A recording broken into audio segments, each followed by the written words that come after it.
So let me introduce everyone, my viewers, listeners, to a very special guest today, Rouble Nagi. Rouble is an artist. She is the founder of the Rouble Art Foundation, and so she's going to correct me. Okay, we'll wait for her to correct me. And she's also set up something called Misaal India, so which started as Misaal Mumbai and then progressed to Misaal India. So thank you for joining me today, Rouble. And yes, please correct me.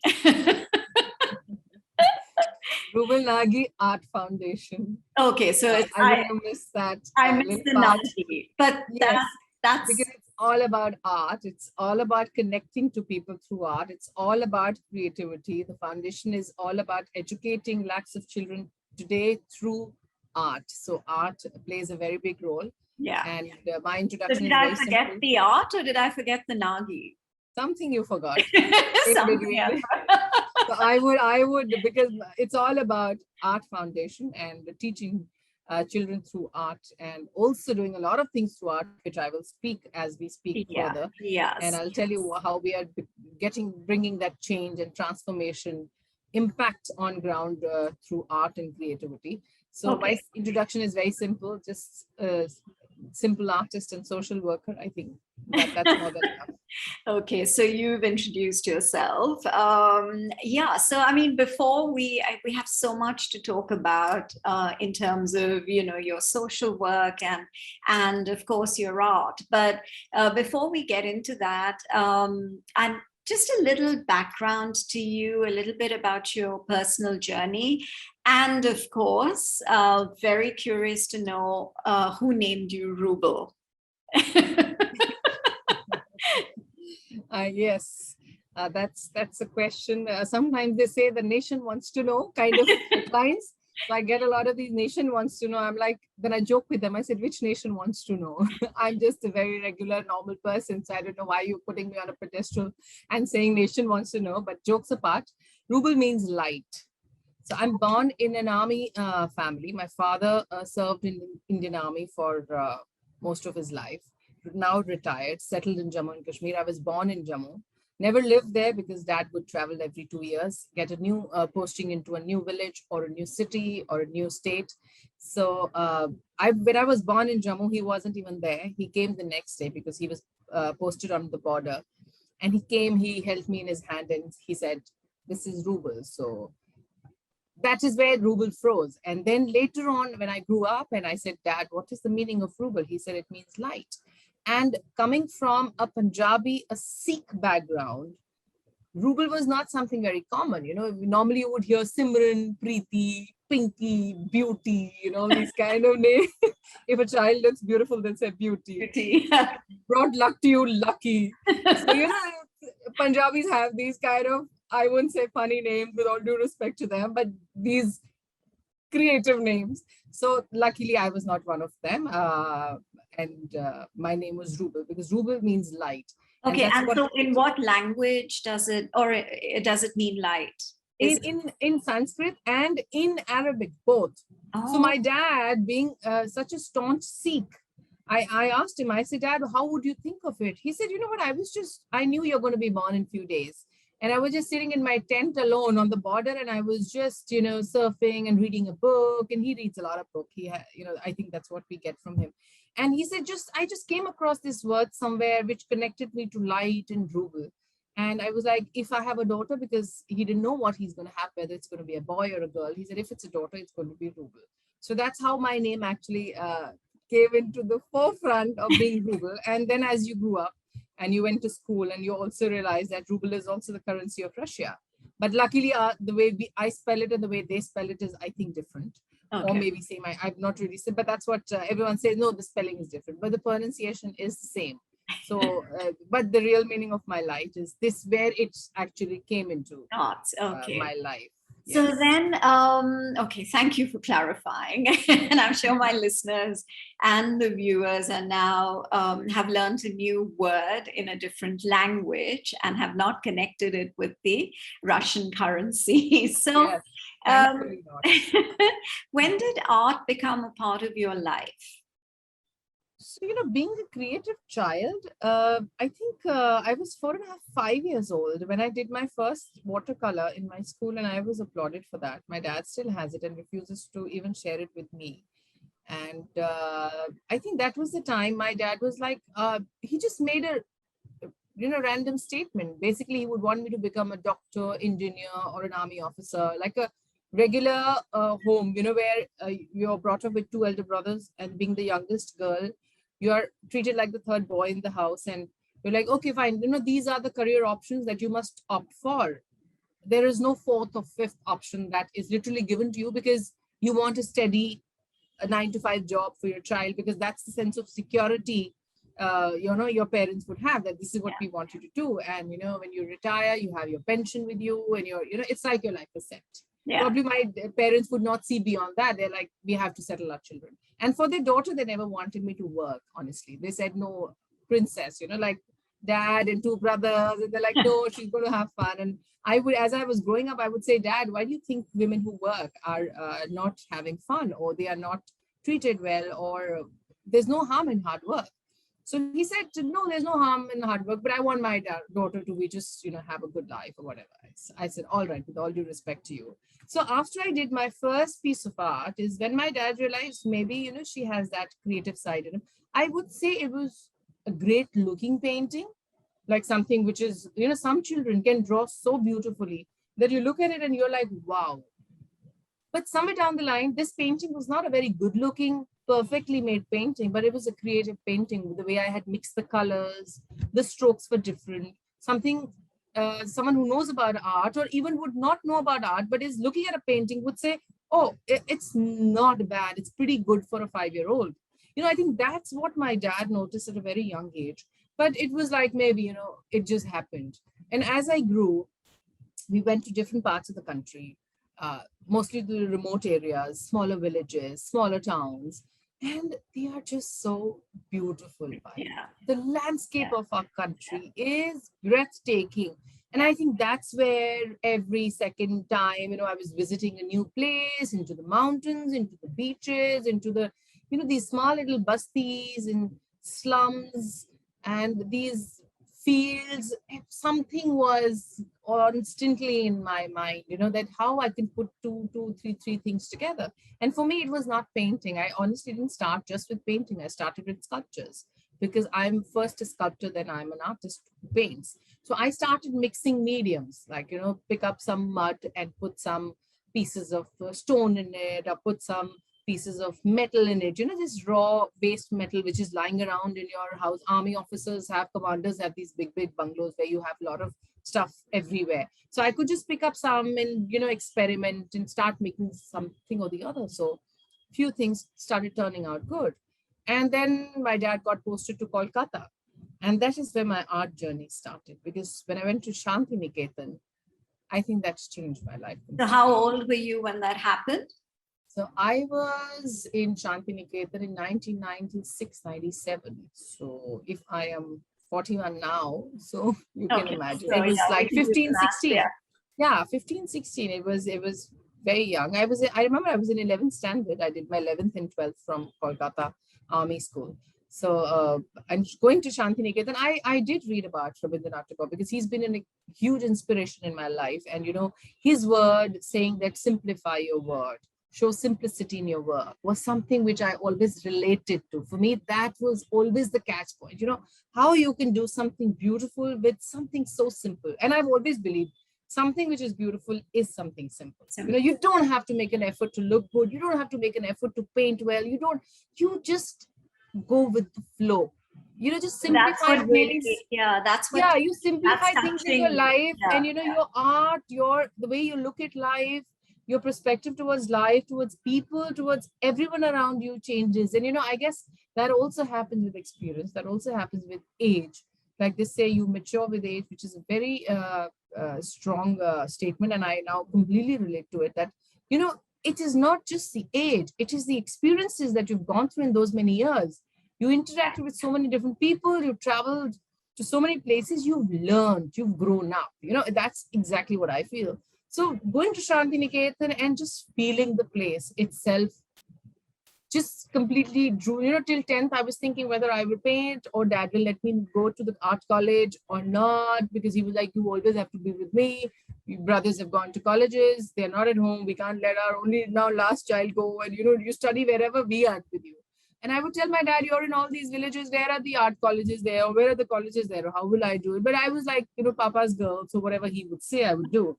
Right. So Shanti Niketan in Kolkata showed me the path. And then I met my husband there, and his family is very much into art. They've been collecting art for so long. Plus, he's half Bengali. So Bengalis somehow have it in their blood, art, culture, literature, poetry. I guess they're born in it. The chef in my house, Payal, would just take some piece of mud and do Ganpati, Shiva sculptures, like in 10 minutes, 15 minutes, Gopi. And I used to say, Gopi, you are just amazing.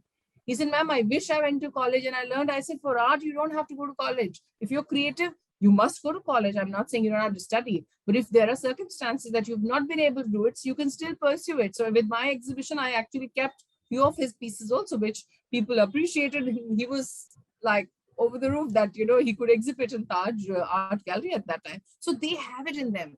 So my mother-in-law was a huge influence for my art career. She said, Rouble, because I got married and straight went to Bombay. They were half Bengalis, but living in Mumbai. And that's why she sat me down one day and she said, I don't know how big or small my boy is, because he's the only child, Samrat Nagi. And he said, but she said, but I want you to be independent. You're not my daughter-in-law, you're my daughter. Whether he's the best husband or he will be the worst husband tomorrow. But as a mother, I am telling you, you should be able to stand on your own feet. You're very young, you're 18 and a half, and you've gotten married and you've come to my house. I cannot let you not do what you want to do. And you're so good at certain things. So she could probably understand my creative side more than my parents could. And my husband was very supportive also. He said, of course, I mean, she must pursue. Then I went to London, I studied there. I came back, I did my political science graduation through correspondence, and I started working. I think at 19, 20, I was doing freelance work, and till you complete your education, start taking smaller orders. And because they've been in Bombay for so long, so she had some friends. And then I had my first show in Taj Art Gallery. I went there to book the gallery, and I did show a couple of paintings, and it was a sold out show. So I was like, oh, wow, like things like this happen in life, right? So I was like, taken aback. And I guess that's where the journey started. And then I did many shows all around the world, and I traveled. I did a lot of commission work. I did murals, I did sculptures, started from 4 mediums. In less than 5 years, I probably invented 39, 38 plus mediums, kept inventing that how can you mix glass with metal and metal with fiber with FRP, and then mosaic with the ceramic, how you can mix and match and do put all these things together. So I guess experimenting, my studio actually became like a experimenting lab where so many of them didn't come through. So many of them became a success. We replicated in many 5-star hotels and did murals and installations there. So I guess that's which is your most favorite medium? Is it, you did mention earlier that you are first a sculptor and then an artist. So is that the way, so would you say that, because, like you've mentioned that you mix, so a lot of media being mixed, a lot of experimentation happening. So that probably indicates to me that you're more, you flow better, not better, but you feel more when you're creating sculptures rather than when you're painting. Is that like a right assessment? Yes, that's correct. That's what I said. I enjoy sculpting more. If you Yeah. ask me to make a face on painting or sketch a face, I'm an abstract artist. I probably will not do justice to it. But if you ask me to carve you out, I would happily do it, and you'll love it Yeah. because I Yeah. know I will do justice to it. So for me, to choose a medium is like asking a mother who's your favorite child, because they've all come out of me. So Correct. Yeah. putting my finger on one medium and saying that, okay, this is my marble is my favorite, or metal is my favorite, or ceramic is my favorite, a bit tough. But cold ceramic is one medium that I invented. And it's one medium that could look like metal, that could look like stone, could look like glass, could look like ceramic, tile mosaic. So it's a very versatile medium. It's made out of 6 ingredients, which I will not share online, but made out of 6 ingredients, Yeah. which can transform the piece of art into a completely different look. Like if I show you, you'll say, oh, is this bronze? I'll say, no, now touch it and just do a little bit of this, and you'll feel it's not bronze. Or if I make it in a different way, you'll say, oh, this looks beautiful, it's such a stunning glass. Or you can say mosaic, it's each piece is together, each piece looks like a tile mosaic together, but it's not, it's called ceramic. So that is one of a very versatile and a very different medium that I love working on. It's very fragile as well, and you have to be very careful. But well, I guess challenges are something that I've never been scared of, and I think inventing this was a very big challenge, because we did fail a couple of times, the things broke when we made, but finally we got it right. So I would put my hand on that so far. Otherwise, all of them. I love sculpting in every medium. That's nice. Yeah. I mean, I guess it's what you feel close, what's closest to your heart is yeah. Whichever gives you the freedom. Whatever gives For me, an yeah. artist, Yeah. you should just have the Have freedom the to flow. create. Yeah. Correct. Yeah. No, I completely understand that. So now we move on to your foundation. How did that come about? I mean, what kind of encouraged you to set up the foundation? What was the objective behind it? So honestly, Payal, a couple of years back, I was not really looking at setting up an organization, setting up an NGO, charitable trust. I was just like, I want to do reach more children. I want to meet more women. I want to help as much as I can. But on paper, was it important for me to set up an organization? Was not something that I related to. For me, it was always about, aapko acha kaam karna hai, to you don't need a degree for that. You don't need to have an organization for that. You first learn on ground and then see how things go ahead. And like I said, that from my childhood, I traveled so much to different parts of the country. My dad was, posted on the border for so many years. And all the Jawans, they're on the border. Their wives would be staying in cantonments, army cantonments. And my mother would go for ladies welfare center, where all these ladies would come with their children, meet the officers' wives, and discuss everything, their problems, good and bad, and everything. I would always go with my mom, and mom would come back, all the aunties would come back. I would stay there because I would still want to sit and talk to them and listen to them. And they would just say that, baby, because I was small myself, they said, baby, you listen to us and we feel so good. So that is somewhere I was always thinking that just listening to them sometimes, to people when they take out this, they speak their heart to you, also makes them feel good. Then I traveled to a lot of these smaller places where I saw a lot of children just, just doing nothing. And I would ask my dad that, don't they go to school? He would say, some of them do, most of them don't. I was expecting most of them do, some of them don't, So when he said most of them don't, I was like, Papa, I think you should try and get them into school. He's saying it's beyond my reach. It's not something I think I am equipped to do. And I said, but government schools are free or very minimum. He's saying, no, their parents are earning $100, $50, 45 rupees a day. Where will they send their 4-5 children to school, even if they have to pay 2 rupees or 5 rupees? And education was never the priority. And that was always something bothering me. And you know what, Payal? God has been kind. I always knew I don't want to be an artist.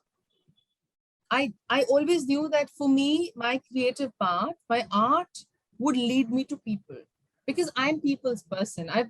Wherever I go, I like, whether it is a slum or a village or any party, where probably, you know, sometimes I don't know anyone. I've gone for events like that and I've landed up like everyone's around me and we've landed up chatting and we've like, you know what, we made friends. That So for me, sounds so much like me, by the way. yeah, there you go. So, you know, Yeah. some women are blessed by God with that kind of Yeah. blessing. So I always knew that through my art, I want to connect to people. And I was always, as I was growing up after my teens, I was always thinking that what is that one thing that will break the barrier between me and unknown people? Like if I walk into a slum, being brought up with two elder brothers and an army officer dad, I was never someone, you know, like a girl would be scared of doing something. Right. Yeah. Yeah, I was never, at least that part was never in me that I could not walk into any unknown place alone. I could, middle of the night also. What will happen, we'll see. But I had that much strength to do it. So I would always think that if I walk into people, I talk to them and I tell them, is your children going to school? Or are you working? Or do you have dropouts in your house? They'll say, where did she come from? You know? So I was always in my mind fighting with myself that what is it, how my art can break that barrier to reach these people. And that is where, you know, art played a major role in breaking that barrier because everyone loves colors, everyone likes creativity. So instead of me going to them, they started coming to me. So when we launched Paint Dharavi in 2016, it was a beautification project. So 2008, is that the Misaal Mumbai no, project? No. so Okay. Paint Dharavi was 2016. Okay. Misaal came into, we launched Misaal initiative in 2018, January 12th. And before that, of course, I did a lot of artworks and a lot of art camps and went to many slums. But where the foundation, you asked me, where did the foundation come into origin? So I met this, now a friend of mine, mentor, you can say, he's the founder of Pratham organization as well, Madhav Chawan. So I met him in Pune and I still remember, you know, you sitting there and I was in my 20s at that time and I walked up to him and he said, oh my God, a kid has come to meet me. So I was like, you know, taken aback. I said, excuse me, I'm not a kid, but nevertheless, with all due respect to you, because he's much older than me. So he said, okay, fine, you want to do social work? I said, I just want to connect to children. I really don't know if you would call that social work or what. I just want to see, he said, what is it that you want to do? I said, I want to see my country 100% literate. And one of my friends who's also on your board recommended me to meet you and said that Pratham is working on education, primary education for children. And that is where I called you and you said, let's meet and come over to Pune, and I came. So he said, okay, let's start with an art camp because you're an artist and let's see how things go. That first art camp we did at Kanya Vidya Mandir, and 2 days of art camp, first day, second day. The whole team, the feedback that Madhav got was that we've never seen a person like this. Not just the children, the whole Pratham team is her fan now. So we want to work with them. So he calls me and he says, listen, you've stolen everyone's What have you heart. done? Yeah, Yeah. what have I done? Like whole Pratham suddenly is now loyal to you than me. So he joked with me. So Rouble, we must do a lot of other things and you know, let's take this forward. So we did a lot of art camps together. And then one day he sat me down and he said, you know, now I think it's time after a year or so, I think. Less than a year maybe. He said, now is the time that you start on your own. I know you're young. You will learn a lot of things on your way. But because you're young, start it now. You know, don't wait for everyone must be telling you that do charitable work in your 50s and 60s. No, do as you can. And I can see the passion. I can see the love, the genuine effort that you put. And, you know, just take this forward. And I said, okay, then how does this happen? He said, get a lawyer, get this. Then I consulted my husband and I said, how do we do it? And then we put a team together of trustees and Rouble Nagi Art Foundation was registered after a few years when, you know, after I was on ground working. But that first camp file that I did in that school, there were more than, I think, 350 children. And I'm very involved, like whenever you get a chance to come to one of our areas when you're in India, you know, you'll see that I'm probably the only founder of an organization who is in the slum every day. I teach personally. COVID time I've taught online, but I've also have been on ground almost every day. And, you know, I was giving pencils, rubbers, colors to everyone. And one child who 4.5, 5 years, maybe 5+, He looks at me and he says, what is it? I gave him the paper, I gave him the rubber, he took it. And then when I gave him the pencil, he just looked at me and he said, what is it? So I said, I was first thinking he didn't hear me, or probably he's joking with me. So I said, pencil, take it, you'll draw, right? Ab maine bataya pehle naam likho, class likho, school likho, then on the other side you draw, because that's how we know that it's their drawing. So he said, but in Hindi, he said, what is it? He said. Oh, he So didn't know what the pencil was. Yeah, no, he said, what is it? Yeah. He didn't say, what do I do with it? Yeah. He said, what is it? What is it? So I sat down there and I said, are you serious or you're joking with me? So, सच्ची में तुमको नहीं पता है कि pencil क्या होती है? तो बोला कि नहीं, हमने तो नहीं कभी देखा. Like, I've never seen it before. I've never held it before. So I sat there and I then explained to him, I taught him how to sharpen your pencil and what do you do with it. And then I got up and I called Pratham volunteers and my team volunteers and said, this child is not, he said, ma'am, he's just come back from his village. And this is the first time that he's been in the city. And actually, he's never gone to school.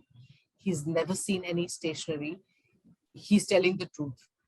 So, I was like, okay. Then I requested the team to get his parents, met his parents, got the admissions done. All that happened later. But when I came back home, Payal, that night, I couldn't sleep. Yeah. Because in a city like Mumbai, which is such an advanced city, we still have children who've not seen pencil, whether they've come from any village from Maharashtra or any part of the country. This is very basic that our children in India need. Yeah. And 10 years back, if a child has not seen a pencil, I mean, I still get goosebumps. I'm like, what are we doing? And that is the day I decided, now I'm going to leave everything that I have in my life, all the luxury put aside, everything that God has blessed me with. Now, this is the mission I want to be on. I want to not meet any child. I want to meet children who can't speak English, can't read and write properly, read badly, all right. But I do not want to, till I'm alive, want to see a child who doesn't know what a pencil is. What kind of world are we living in if a child doesn't know what a pencil is, a 5-year-old child? That means we have failed somewhere as humans. If we call ourselves social workers and want to work, then we have failed. If a child doesn't know what pencil is. So I said, I'm not ready to live with this failure. I'm not ready to die like this, that, I could still meet children who have not seen pencil, like basics of the life. Even if you're illiterate, you still must know what a pencil is, right? Yeah, I mean, it's hard to imagine. So that incident, वो बोलते हैं ना, भगवान आपको एक बार वो ऐसा something देता है that changes your life. God shows you the path because probably He's chosen you to walk on that path. And that is the day when I came back. I sat down. I couldn't sleep for days, I remember, and I told my husband, I said, you know what? I think I'm pretty done with all the art and these shows and just collecting money and literally like, what is it, all this money I'm going to do, with later when I'm going to feel so unhappy from within. So he said, I've never stopped you for anything, Rouble. And I somehow knew that you were always looking for a path like that. So go on, from my side, there is no restriction. If he would have easily said, like my dad would say, you really don't have to work. You really don't have to not work, literally. But that's not working. That's no. He said he didn't say you don't have to work. He said you literally don't have to slog. Because to go and stand in a slum every day, morning to evening, is not easy for anyone. Yeah. It's not easy for people who live there. People from outside can't even dream of how those people live in a house of 4 feet by 4 feet, 8 feet by 8 feet, probably smaller than the washrooms that we live in. Families live in that. So that is the day I made the decision. Now there is no U-turn and there is no looking back. And, I need to make sure that this is something I don't hear ever in my life again. And so far, God has been kind. I've not heard that again, because if I hear it again, I'll probably be shattered. And I make sure in the areas we are working in, we try our best. We focus on quality education along with taking children to school. So my team is very clear. I've narrated this incident to all of them. And I'm like, you know what, if this is what you want to do in life, you need to start like today, like now. So I think we are very passionate about all these things. And this is where Rouble Nagi Art Foundation came into origin, that I decided, no, now I need to take it formally, professionally, because if I want to just, like Madhav said, do you want to stick to these 500 children or you want to reach to 5 lakh children? I said, I want to reach to 5 million children. 5 lakh is not the number I'm looking at. So he said, then do it properly. Then people will also take you seriously. They'll come and see your work.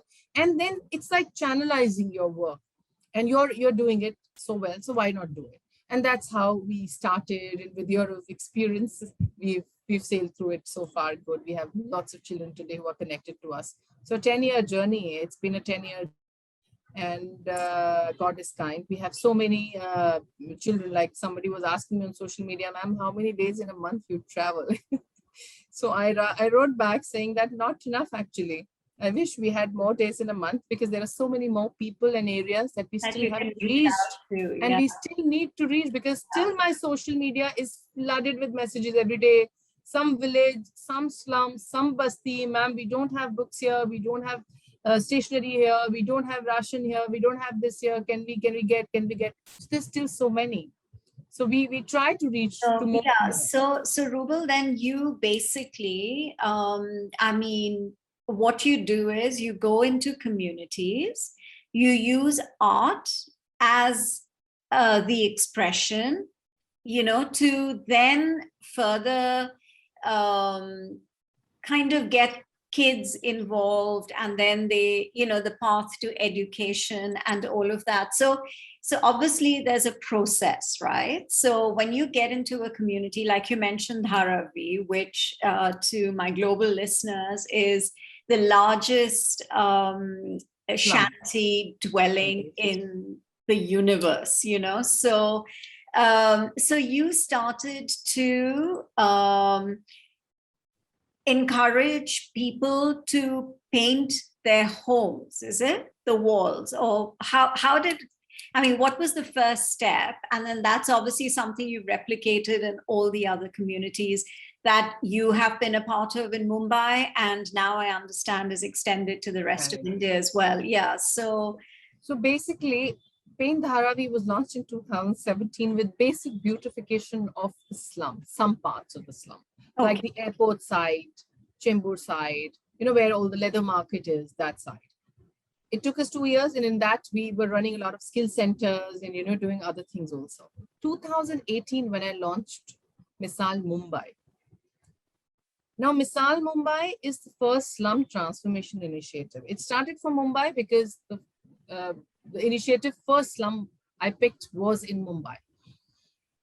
It's the first slum transformation initiative which focuses not only on beautification, because what we did in Paint Dharavi was beautification. Oh, so it was while doing that, yes, it was only beautification and skilling, which was going on before Dharavi was on. Our Skill India program, Learn to Earn program, Ronak, all these other initiatives of foundation, which if you see on the website, you'll see the areas we're working in, that was going on in our different slums already. And then we said, okay, let's beautify Dharavi, because a lot of people came and said, ma'am, can we do something creative? So while we were going through the other initiatives of the foundation, Paint Dharavi started in 2016. Now, during Paint Dharavi, when I used to be there every day, I used to think that, is this enough? Like, I know we're doing smaller other courses. Our Balwadis are running, our skill centers are running.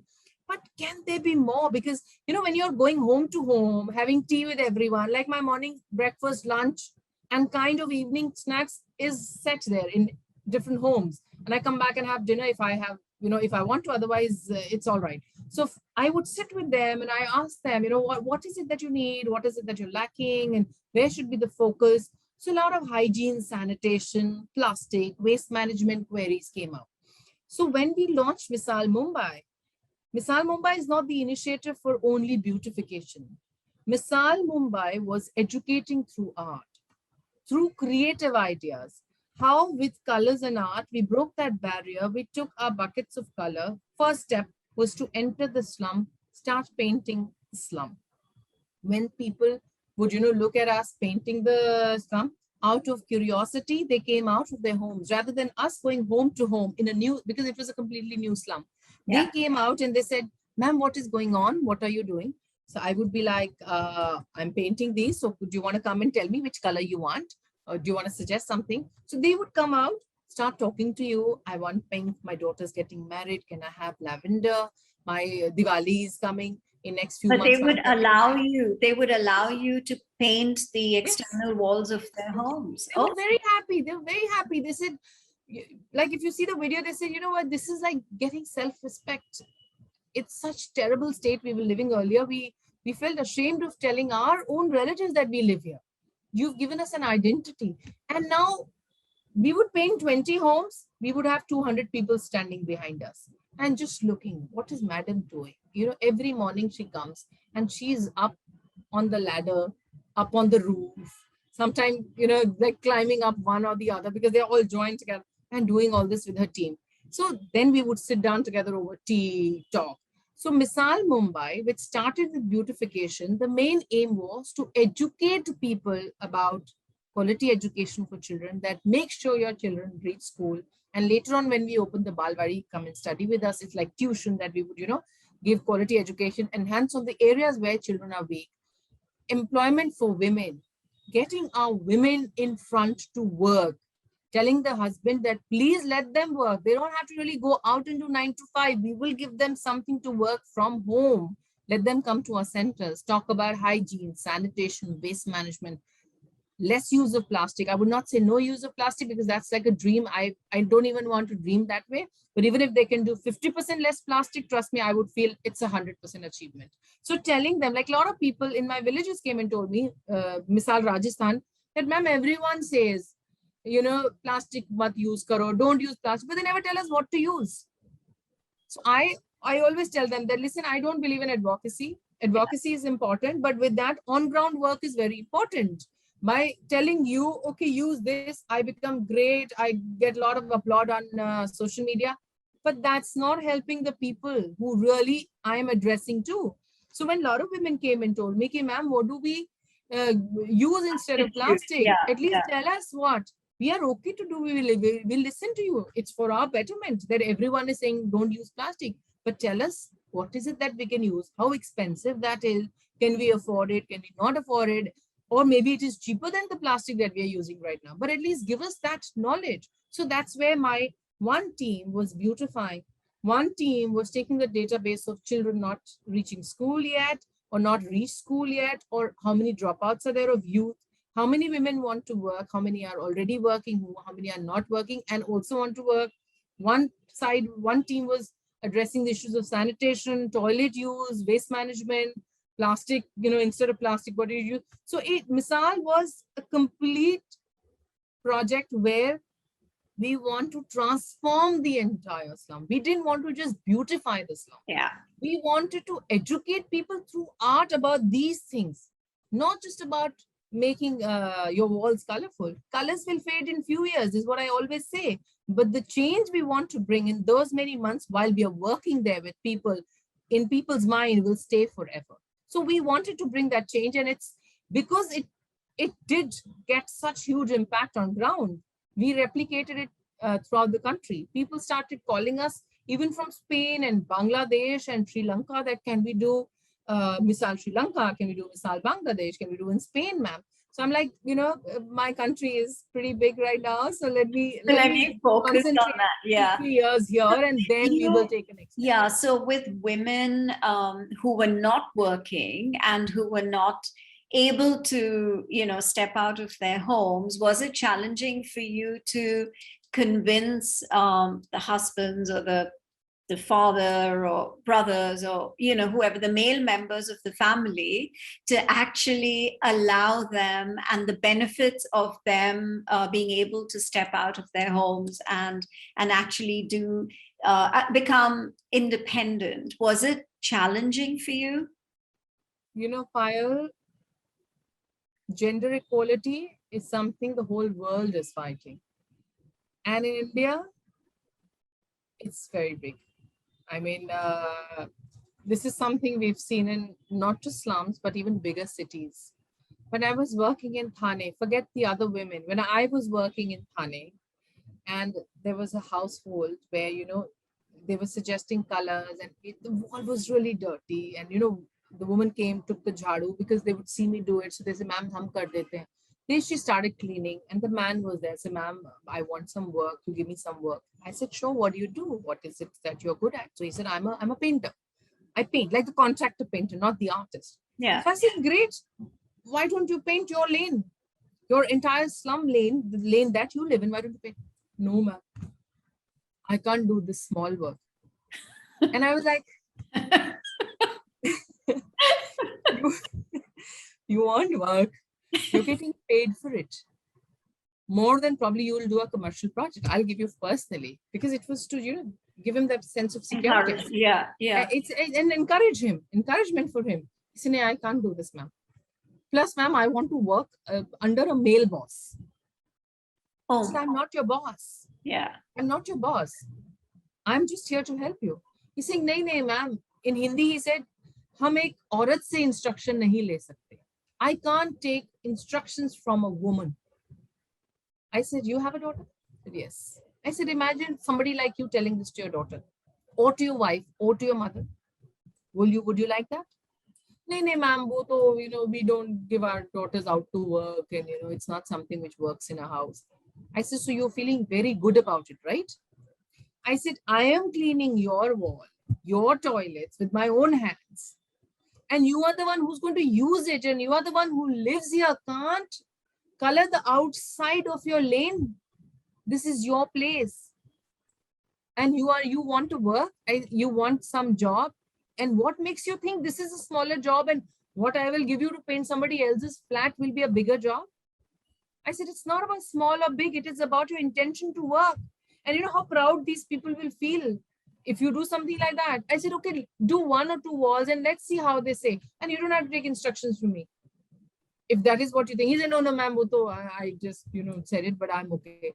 I said, but what is the boss and employee? I said, you're not my employee. You came to me because you see me here every day and you requested, ma'am, if there is something possible. Instantly, I said, okay, do this because this is what your capability is. Do this and you will make 4,000-5,000 rupees in just few days. Do it. And then you come back and give me this story. And after that, you expect that I'll give you work. First, you need to learn to be humble. First, you need to respect not just your daughter, but somebody else's daughter also. I'm also somebody else's daughter. My team has a lot of girls working from the slum. They are also somebody else's daughter. And I said, what is the guarantee your son will be more successful and your girl will be less successful tomorrow? I said, give them education. Let's see who's more successful.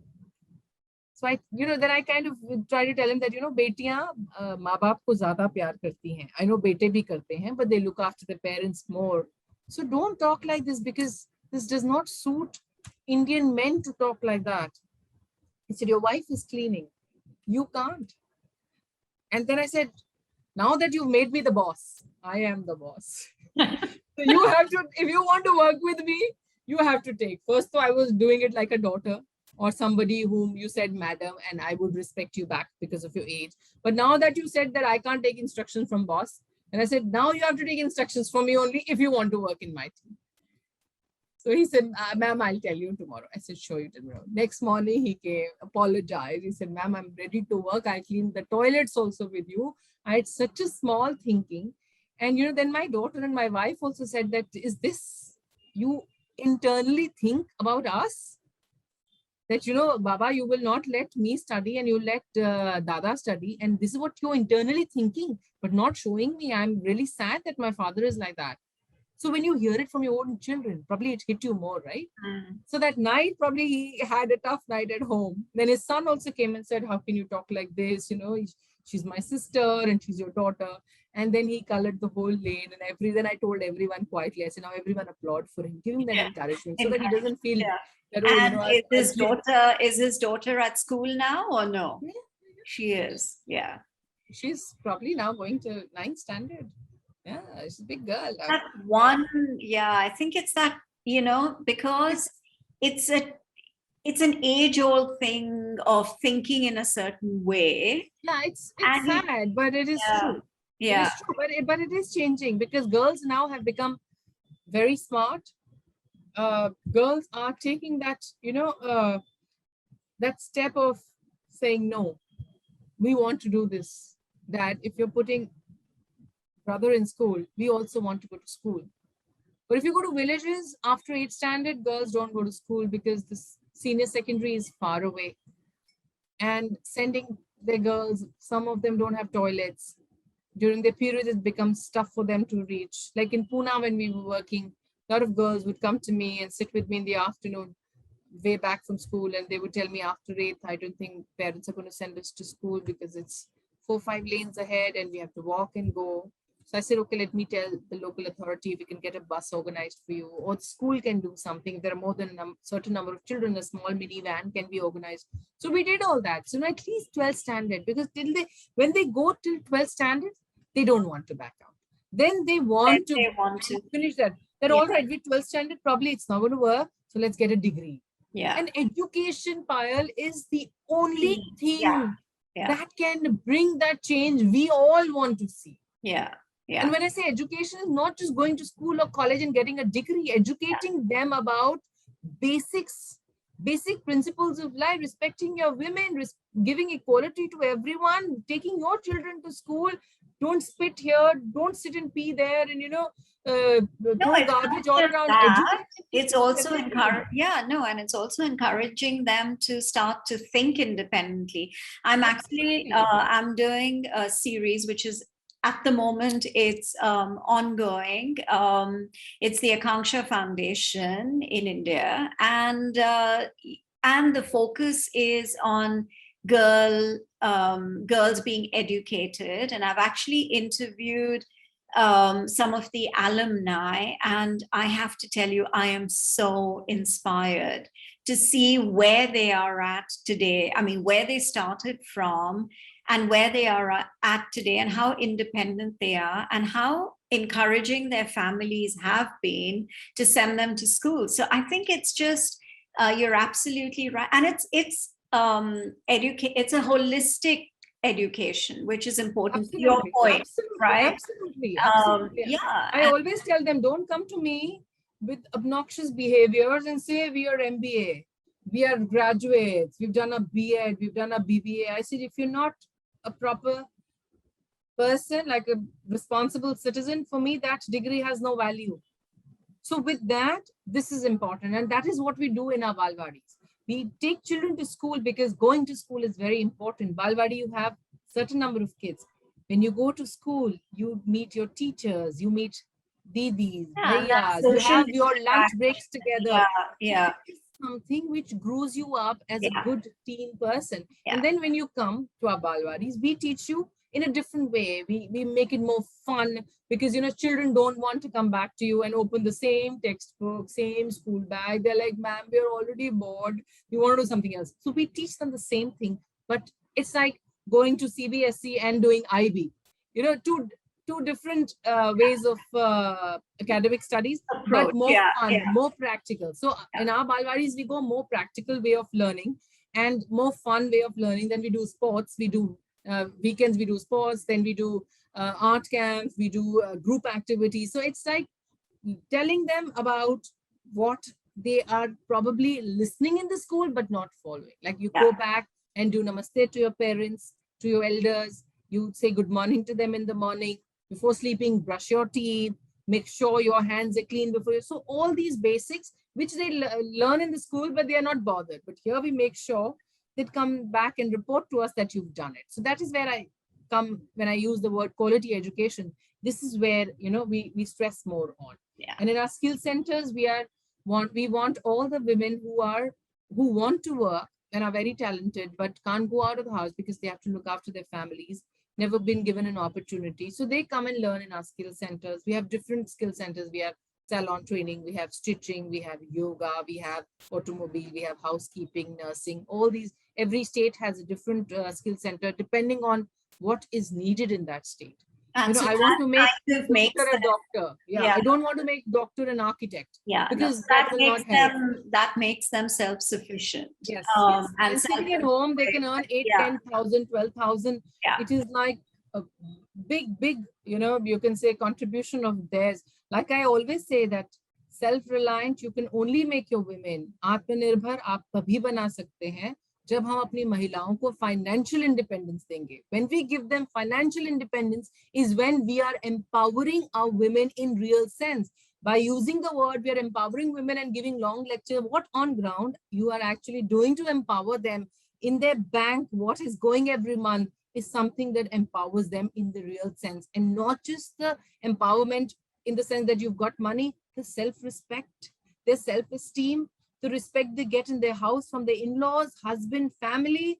It's like, you can walk with your head high and say, I contribute in my family, for my Yeah. children, and for my loved ones. I think Yeah. that itself, gives a big boost in their confidence. And that is what we need to do for our women in the villages and slums. So that is where the skill center focuses on. Yeah. Oh my God, Rouble. I mean, I could talk to you for hours. I know. Because My phone is non-stop pinging. I have to be somewhere at 7:30. And I just looked at my phone. It's 7:03 already. Yeah, and I have a next. I have my. You next want 10 guest. years of journey in 1 hour? It is not going to work. Yeah, no, but it's phenomenal. So at least you've been able to recap it in the best way that you can. You've kind of speeded it up, and I'm really appreciative. Instead of you asking me one, I've put everything together for you, but I know time is running. Yeah, no, I'm really appreciative of that, and thank you so much. And all power to you, and what you have done so far, and I'm sure it's going to keep growing. And you're using art to make a difference, but within that sort of under the wing of art, you're actually creating social change, and I think that is so important. And again, good. Payal, people say that Kashmir women in burqas, abayas don't come out and speak. Rouble Nagi Art Foundation is the only foundation which has done an art camp in a woman's madrasa, where they don't even show their hands. It's like completely covered. They've taken their things off. They've painted so beautifully. They've spoken to me about, we want to go to Goa, we want to go to Mumbai. And, they've spoken, and I'm like, you guys are alive. So feel alive. Don't feel that, just because you're wearing an abaya, that means you are not living. So you're not existing. You don't exist. I said, live your life. And today my Kashmir girls are doing so fantastically well. And, we have more than 1,800 youth, which is connected to us in Kashmir. I'm not talking about Srinagar, I'm talking about Patan, Sopore, Handwara, Kupwara, all the internal parts of Kashmir, all the villages. And they are doing fabulous work. And, I work in a place where I'm going to work there if you show me your enthusiasm also. Otherwise, no point wasting time and, trying to push you if you are not interested. And Kashmir girls, if I have taken one step, they pushed me to take them forward 100 steps. So much josh and that willingness that, ma'am, we want to do it. You just hold our hand and just tell us how to go forward. That's the So we've opened 7 centers. Yeah. We've opened 7 centers in less than 9 months in Kashmir. Big thanks to Indian Army for that. Of course, they've invited us to have these workshops and skill centers there. But the youth there is amazing. They just need the right guidance. They need to be shown the right path. And I think education and employment is something that can, take them off every negativity which is existing there, and take them forward towards positivity and success. On that note, thank you very much. It's been so lovely talking to you. And I hope if, I manage to reach Bombay, Mumbai at some point, that I'll connect with you and we can meet outside of Melting Pot. And then I'll hear a lot more about what you're doing. Absolutely. Thank you so much. Thank you. You take care. Stay safe. You too. You too. Thank you. Bye. Bye. Bye. Bye.